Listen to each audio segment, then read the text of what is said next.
অনেকেরই হয়তো কাঁঠালের এঁচড় এভাবে রান্না করে খাওয়া হয়নি। একটি কড়াইয়ের মধ্যে অল্প পরিমাণে মুরগির মাংস ছোট ছোট করে কেটে হলুদ লবণ দিয়ে ভেজে তেল থেকে তুলে নিয়েছি। আমি একবারে একটু বেশি করে তেল দিয়েছি। এই তেলের মধ্যেই রান্নাটা করে নেব। ওই তেলের মধ্যেই গোটা জিরে, দারচিনি, এলাচ, তেজপাতা ফোড়নে দিয়েছি। কয়েক সেকেন্ড ভেজে নিয়েছি। দিয়েছি পেঁয়াজ বাটা, রসুন বাটা, আদা বাটা আর মশলার জন্য সামান্য লবণ, হলুদের গুঁড়ো, মরিচের গুঁড়ো, ধনে গুঁড়ো, জিরে গুঁড়ো দিয়ে ভালো করে কষিয়ে নিতে হবে। আমি মাঝে সামান্য পানি দিয়ে কষিয়ে নিয়েছি। ঠিক এভাবে। এই মশলার মধ্যে দিয়েছি ভেজে রাখা মাংস এবং ভেজে রাখা আলু। আলুগুলোকে মাংসের মতো করে কেটে নিয়েছি। এরপর দিয়েছি হলুদ, লবণ এবং আধা কাপ পানি দিয়ে সিদ্ধ করে নেওয়া কাঁচা কাঁঠালের এঁচড়।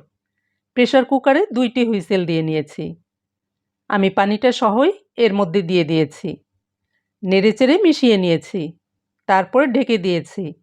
এভাবে ঢেকে ঢেকে কষিয়ে নিতে হবে। পানিটা শুকিয়ে এলে এর মধ্যে সামান্য পরিমাণে পানি দিয়েছি, যেন মাংস আলু দুটোই ভালো করে সেদ্ধ হয়। এই তরকারিটা ঝোল খেতে বেশি ভালো লাগবে না, তবে আপনাদের পছন্দ মতো দিতে পারেন। তারপরে ঢেকে দিয়ে রান্না করে নিয়েছি। 5-6 মিনিট পরে ঢাকনাটা তুলে নিয়েছি। আলু এবং মাংস দুটোই সিদ্ধ হয়ে গেছে।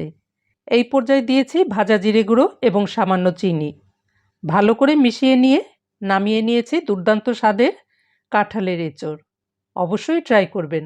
ভিডিওটি ভালো লাগলে সবার সঙ্গে শেয়ার করার অনুরোধ করছি।